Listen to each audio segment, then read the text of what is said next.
Добре дојдовте во седмото издание на Колегиум.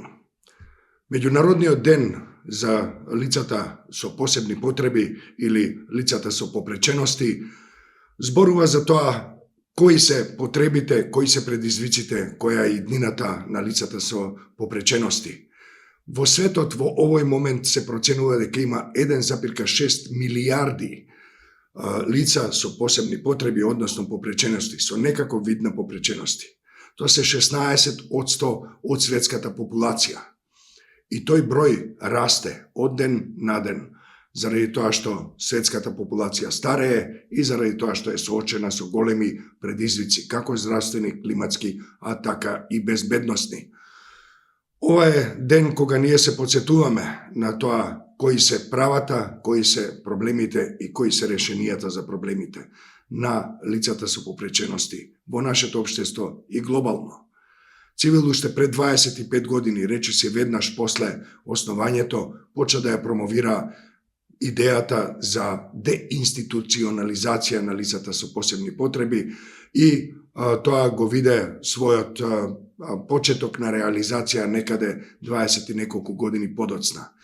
Во изминатиот период бележиме назадување на тој процес, а исто така бележиме се помалку почитување на правата кои се загарантирани и со законите и со уставот на лицата со попречености. Цивил беше веројатно првата организација која во составот на своите наблюдувачи на изборите вклучи лица со попречености во партнерство со Кумановската организација Инклузива, а секако дека во сите своји години на постоење постојано обрнува внимание на правата на лицата со попречености, постојано се залага за нивните права и за унапредување на нивната позиција во општеството. Оваа година Обединетите нации ја дадоа темата по повод денот на лицата со попречености за лидерство. Посветена е темата на лидерството на лицата со попречености за подобра иднина. Тоа што е многу важно да се забележи е дека светот оди напред во сите области на почитување на правата за унапредување на условите за живење и нивно вклучување во сите пори во сите сегменти на секојдневието, во сите сегменти на водењето политики и практики. Но гледаме дека има и држави, земји, општества кои се уште ги стигматизираат лицата со попречености, а се разбира на системско ниво гледаме се помалку почитување на нивните права и отсуство на волја да се унапредат условите за живење и нивно вклучување во општеството, во политиката, во бизнисот и така натаму. Тоа е првата порака што ја испраќаме од овој колегиум, а тоа е дека час поскоро и институциите, и општеството, медиумите, граѓанското општество мора да сватат дека ова е крос-катинг тема, односно врзивна тема, без оглед на тоа кој со што се занимава. Лицата со попречености се дел од нашето општество и мора да бидат вклучени 100% во сите сегменти на водењето политики и практики и нивно вклучување во секојдневиот живот.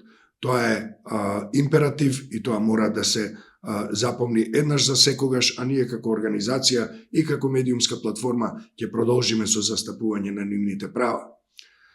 Понатаму, тоа што би сакал на самиот почеток на колегиумот да истакнам е дека ситно броиме до конференцијата, до големата меѓународна конференција посветена на демократијата и човековите права, одбраната на демократијата и човековите права, која ќе се одржи на 11 и 12 декември. Значи, за неколку дена, идната недела, во среда и во четврток ќе се одржи оваа голема меѓународна конференција со повеќе од 25 говорници, учесници на 4 панели, многу важни панели.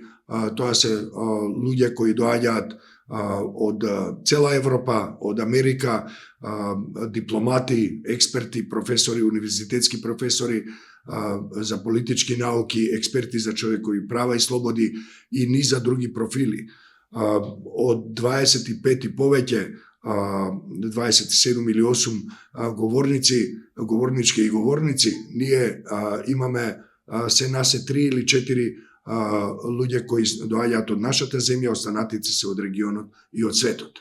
Тоа што е многу важно да напоменеме за оваа конференција е дека таа е веќе дел од процес во кој ние како организација заедно со Media Dialogue и Youth for Media од Германија, поддржани од владата на Северна Рајна-Вестфалија, изработуваме еден многу сериозен документ кој ќе допре до сите важни меѓународни центри од каде што се креира политиката, почнувајќи од европските центри како што е Брисел, исто така ОПСЕ, Обединетите нации, Вашингтон ДС и многу други главни градови, односно влади и парламенти ќе го добијат тој документ од како ќе биде срочен, а тој ќе произлезе од она што ќе биде кажано на оваа конференција на 11 и 12 декември.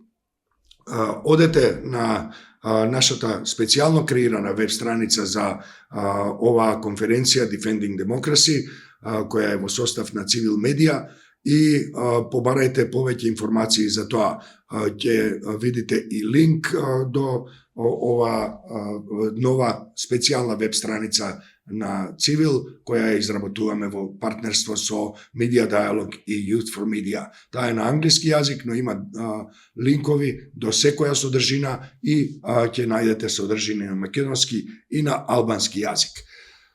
Толку за воведот, може би малку подолг, но сметам дека беше потребно и кажеме овие две важни работи. Повеќе ќе најдете на Civil Media и на Defending Democracy. И сега да го почнеме овој колегиум кој опфаќа само неколку од повеќето теми кои што ги обработува Civil на дневна основа и во соработка со граѓанките и граѓаните, со нашата публика. Да почнеме со добар ден на сите. Јас би почнал со Дехран. Повели Дехран, што имаме денеска од тебе? Би започнал со некој кратко подсетување што се случуваше во Македонија во изминатата недела, чисто да дадеме вовед за што ќе ни се случува оваа недела.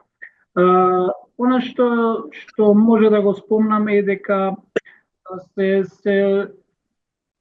конечно се Европскиот парламент почна да функционира. Се избра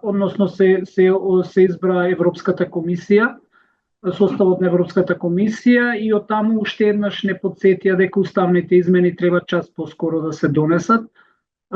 И тоа е уште една порака до овдешните власти, кој што повторно нашите власти кажа дека не отстапуваат од нивните црвени линии, што и да значи тоа.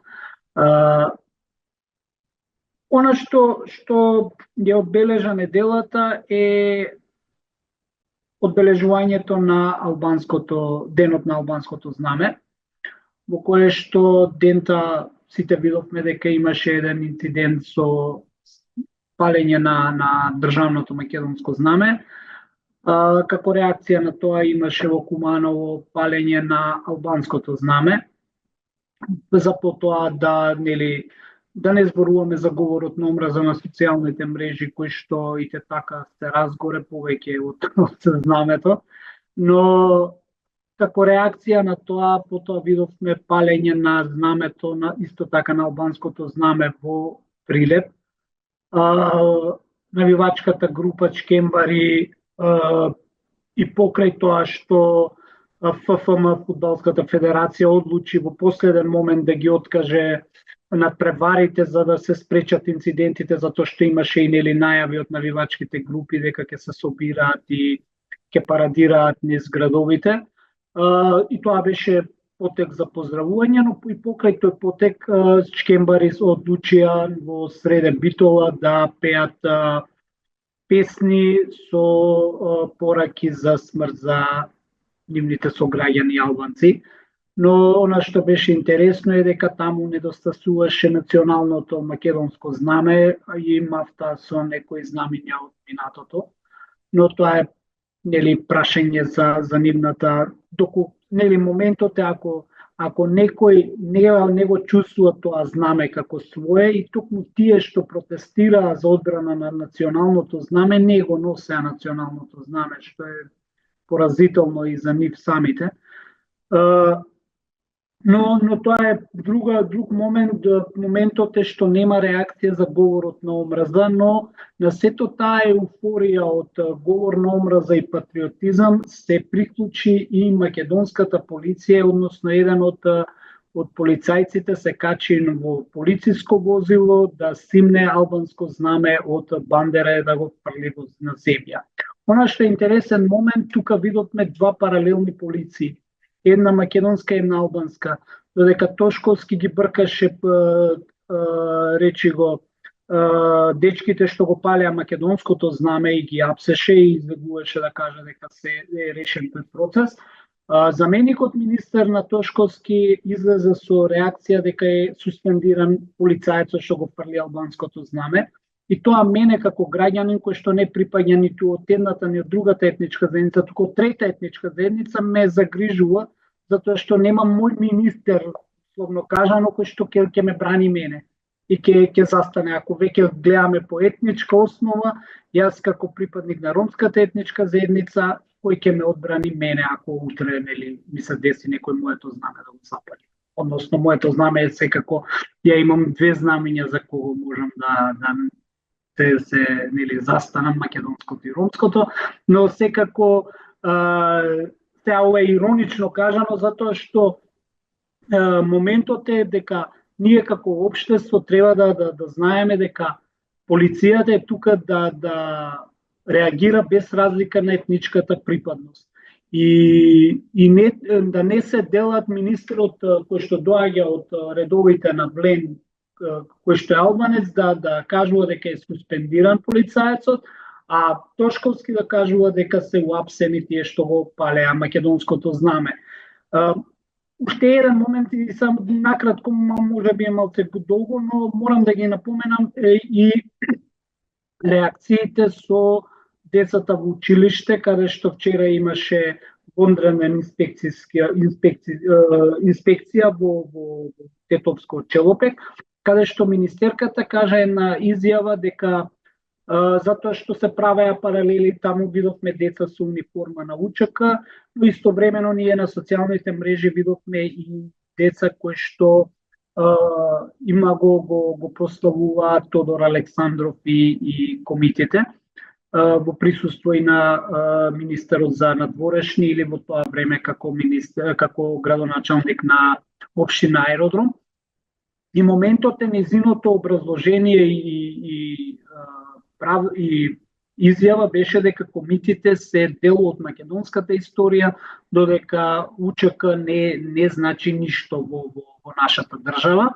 И она е малце, како да кажам, ако министерката не знае што значи УЧК што представува УЧК за албанскиот народ, тогаш исто така во тоа време комитите представува за македонскиот народ, што УЧК представува за албанскиот народ. И можеби ако тие деца таму го прославуваат Тодор Александров и Ќосето и таквите пораки дека некаде со добро, некаде со нож, е добро дојдено такви пораки да пренесуваат и тоа е дел од македонската историја, мене ме загрижува затоа што токму тие паравојни структури нели во обликувани во патриотски здруженија, видовме што направија на 27 април кога влегоа во собрание и тепаа пратеници.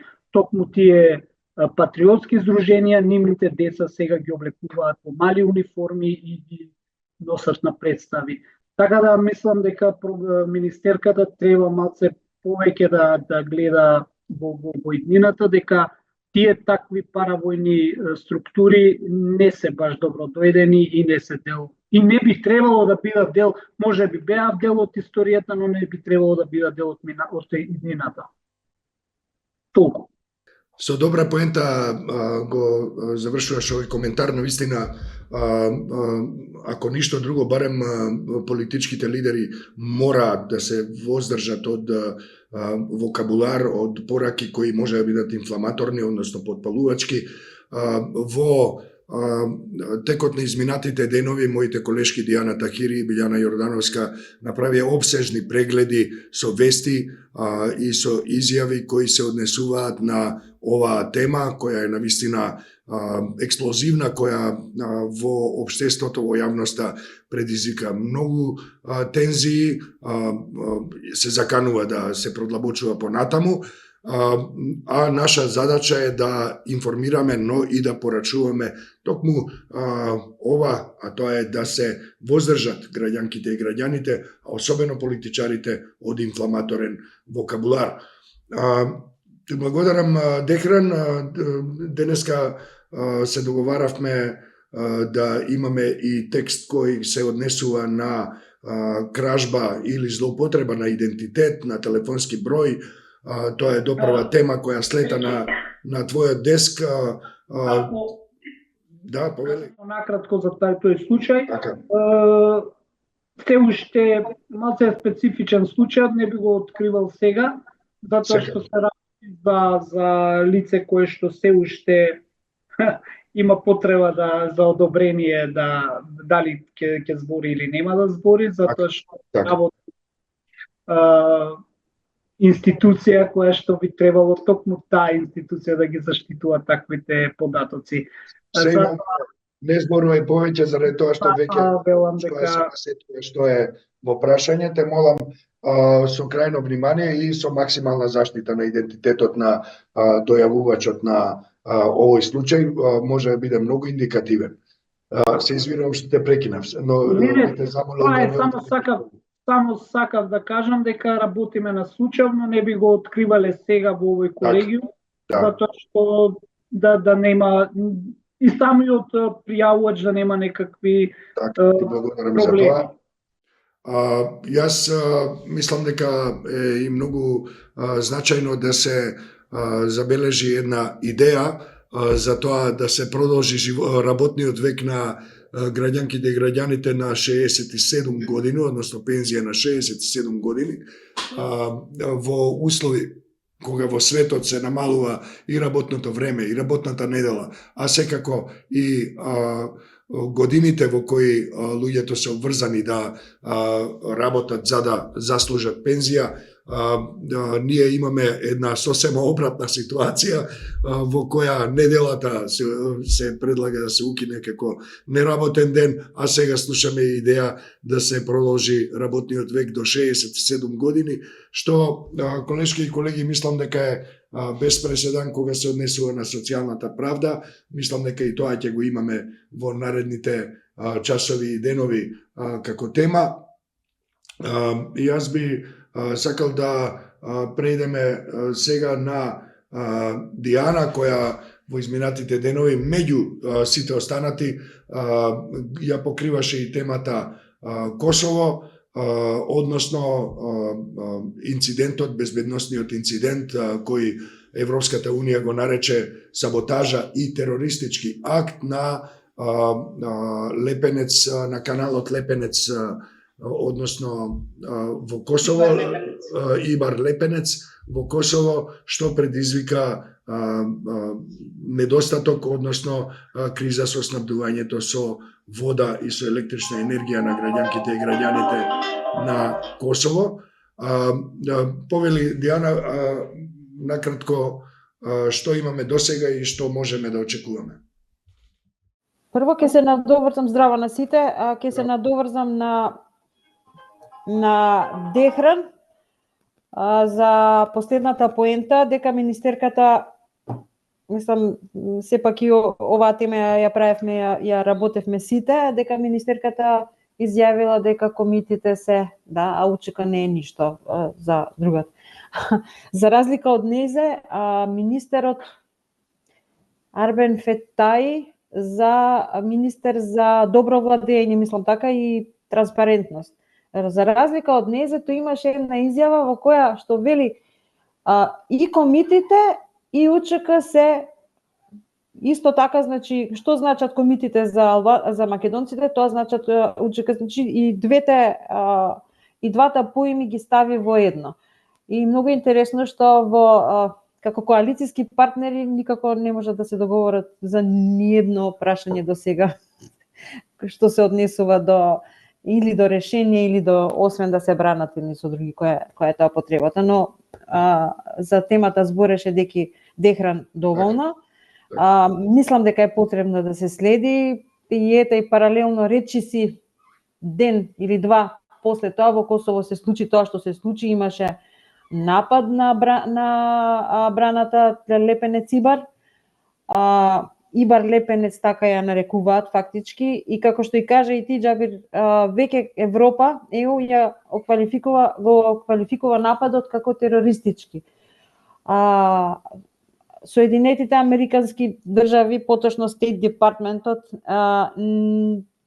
беше поштедлив малку во тие зборови, нели тие тероризмот го сваќаат повеќе, терминот тероризам повеќе ќе го употребат кога се работи за нивната земја, а за другите се малку повнимателни. Но дадоа целосна поддршка на косовските власти околу расветлувањето и на случајот.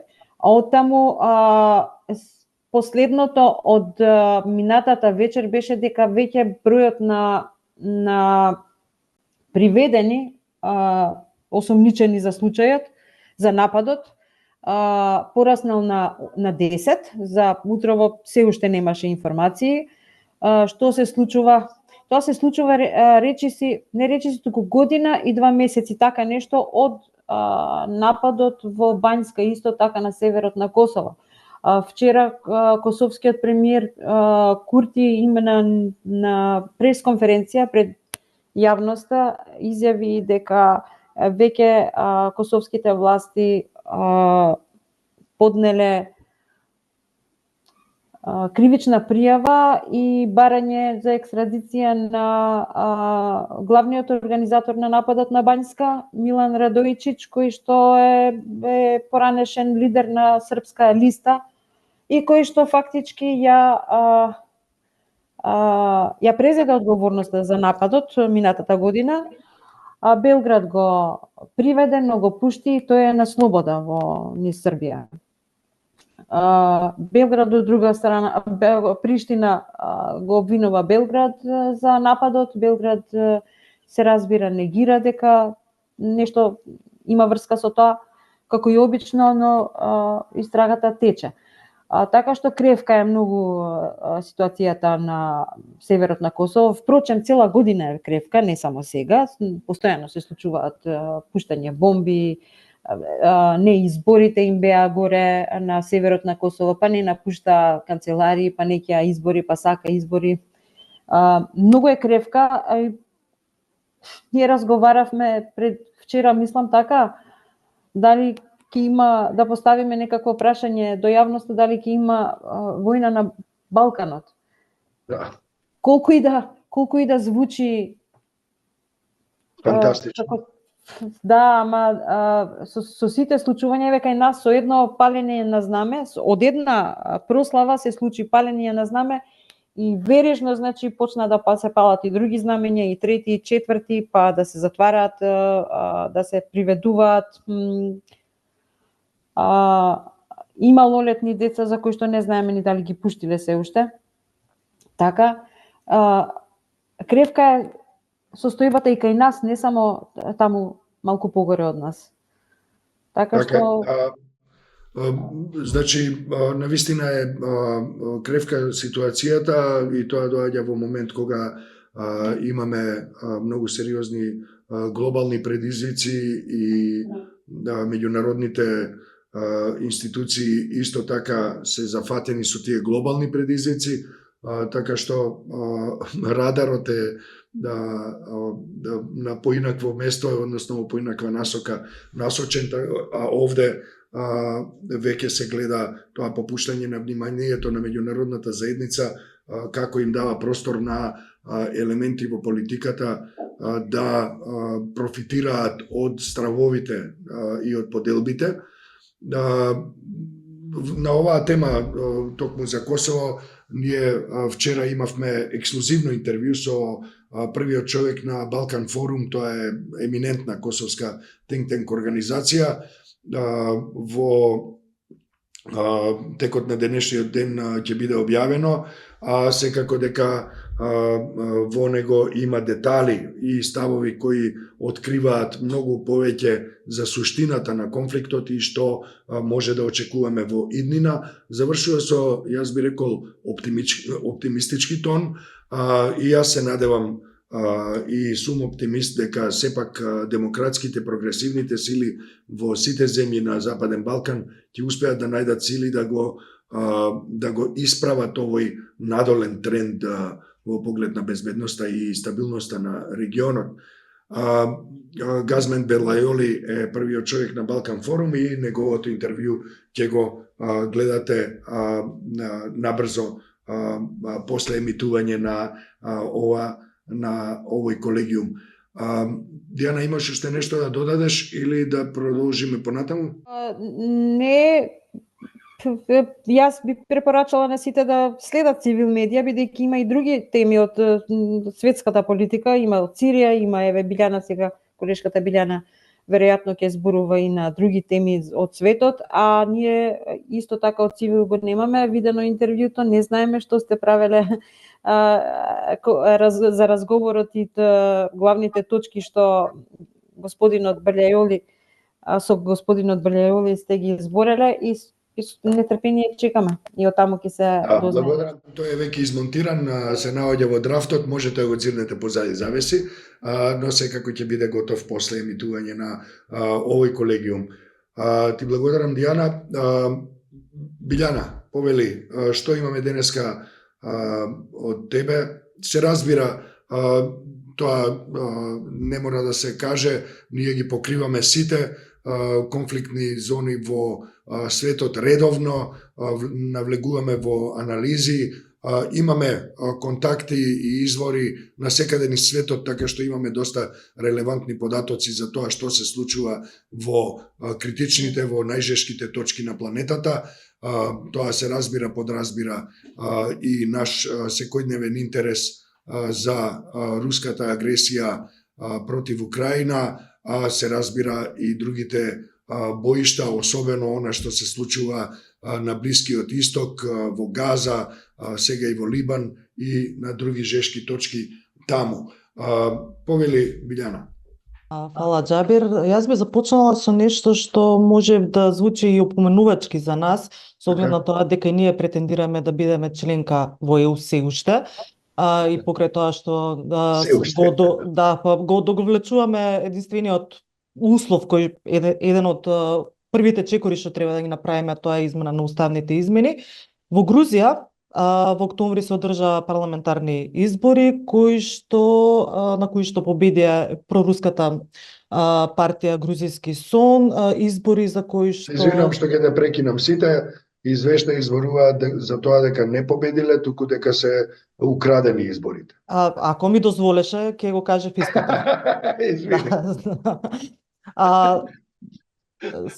Значи, украдените избори. Што го покрена грузискиот народ да се крена на протести и да се побуни против таквите изборни резултати, затоа што евидентно беа огромниот број на изборни нерегуларности, беше повикана меѓународната јавност, меѓународната заедница да го даде својот став и мислење. При крајот на овој месец, на месец ноември, Европскиот парламент ги отфрли изборните резултати во Грузија, нарекувајќи ги дека беа се само неслободни и фер, односно беа украдени избори. Во исто време, Грузијски сон, која како владеачка партија, одлучува да ги прекине преговорите со Европска унија, односно го замрзне нивните чекори и нивните аспирации до 2028 година, на што уште повеќе се засилија протестите во Тбилиси, генерално во Грузија, затоа што очигледно е дека граѓаните на Грузија се проевропски настроени и дека ова навистина многу ги погоди. ЕУ изрази жалење, се разбира, инаку мислам дека тоа е дел, европските аспирации влезот во НАТО е дел и од грузискиот устав. Изрази ЕУ жалење, најмалку што можеше да направи е тоа, нели, да изрази жалење и надеж дека ќе се промени ситуацијата.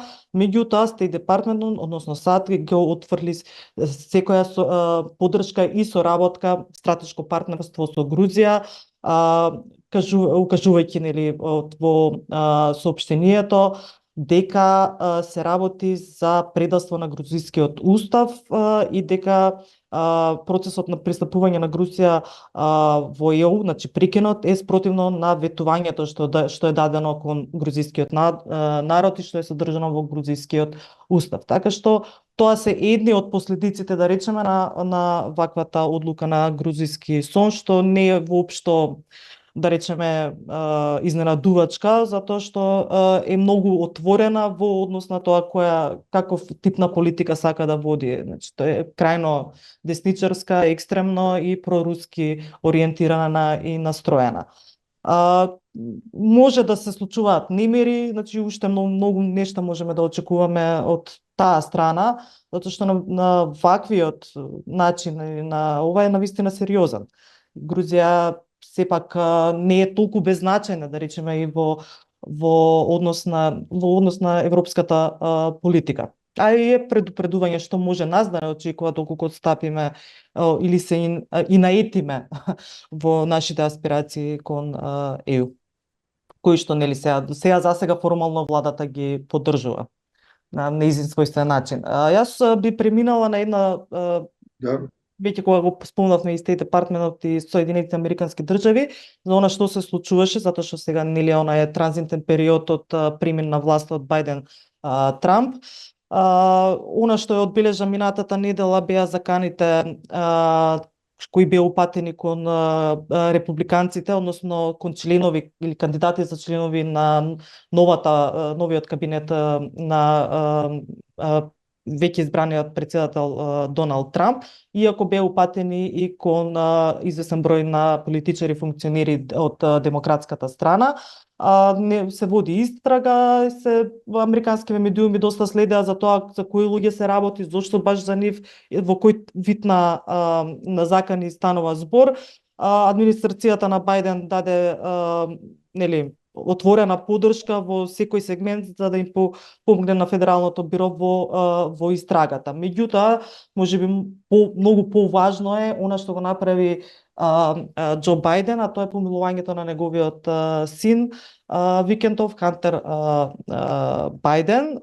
Сега причините зошто го направил тоа така, рече според, нели, ова целосно и безусловно помилување на Бајден, тој вели во својата изјава дека неговиот син бил селективно и неправедно кривично гонет и дека бил третиран поинаку само затоа што е негов син, а тој е, нели, председател. Инаку Хантер се гонеше за имаше осуди за оружје, за федерални даноци, меѓутоа со ова помилување му се опростуваат сите можни потенцијални федерални злосторства што ги извршил од 2014 година заклучно со 1 декември 2024 година.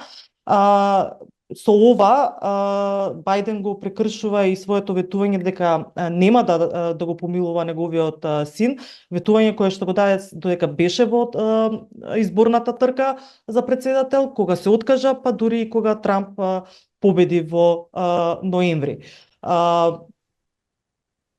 Тој рече дека американците ќе се разберат зошто ќе го разберат зошто татко и председател дошле до оваа одлука, иако, нели, аналитичарите сметаат дека доколку Камала Харис би победила на изборите, тешко дека Хантер ќе бил помилуван поради загриженост, нели, од политички последици.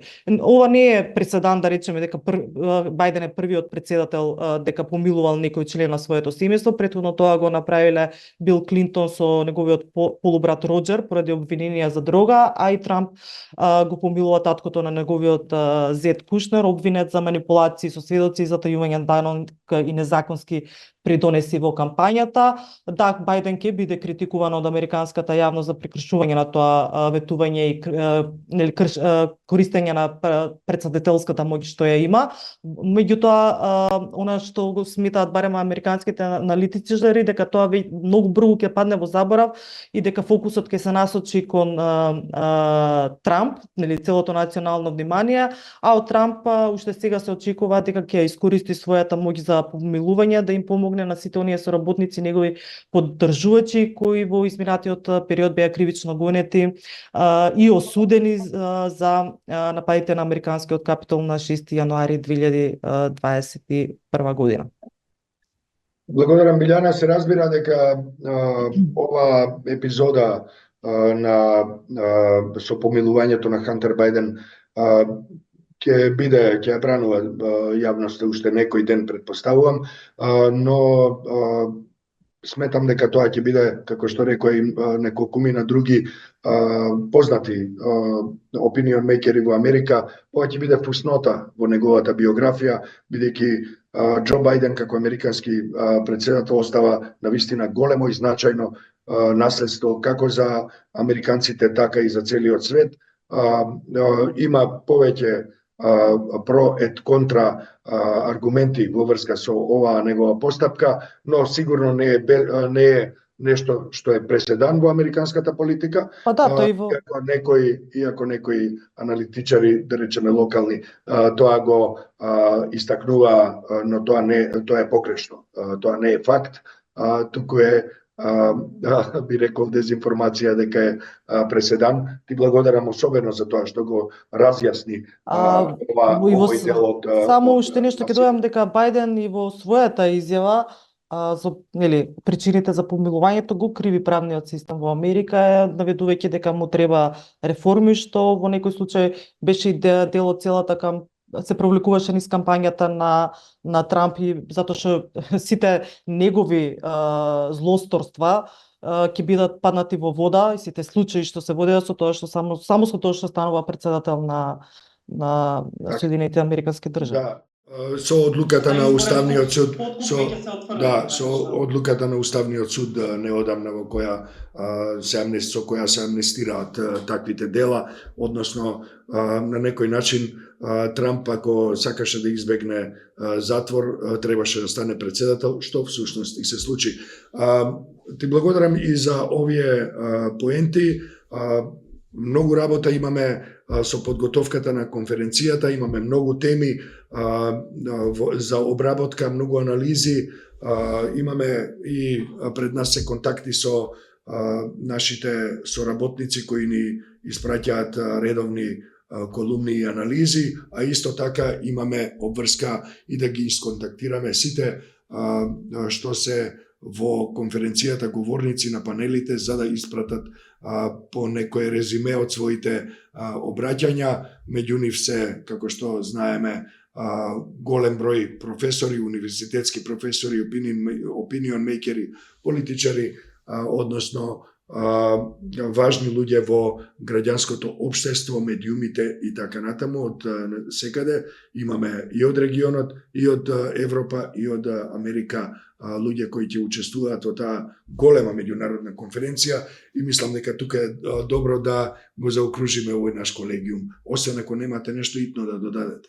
Па не е баш итно, меѓутоа еве една препорака до сите кои што ќе го гледаат овој колегиум.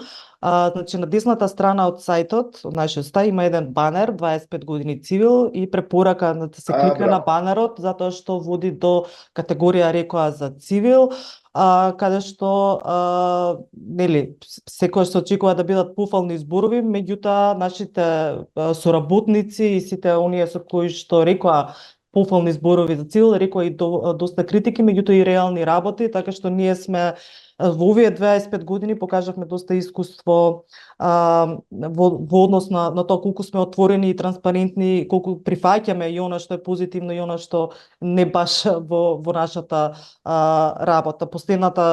Воведот ми е во последната изјава или рекоа за цивил, која што ја објавивме вчера од поранешниот председател Стево Пендаровски, така што мислам дека даде навистина добра изјава и добре отсликува нели кои сме ние и што сме ние. Да, и јас му благодарам на поранешниот председател господин Стево Пендаровски, кој повтор пат во изминативе 25 години го рецензира, така да кажам, Цивил, а се разбира меѓу тие што го искажуваат своето мислење се и луѓе кои се од сите политички партии практично, вклучително и ВМРО ДПМН, голем број лидери на граѓанското општество, уредници, опинион мейкери, луѓе кои знаат да проценат и неретко знаат да искажат и совети, односно критики за работата на Цивил, што исто така е добре дојдено и ќе биде објавено подеднакво рамноправно со сите останати на нашата медиумска платформа.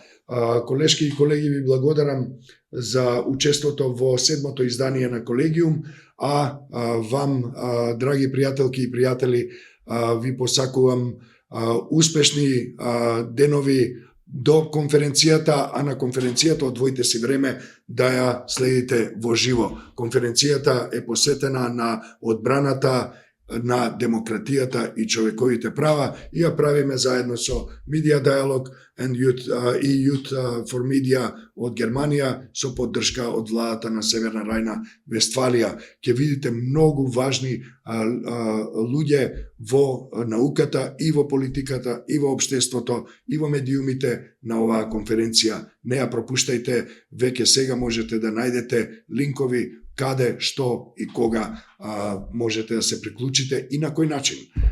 Ви благодарам на сите и се гледаме. Довидување.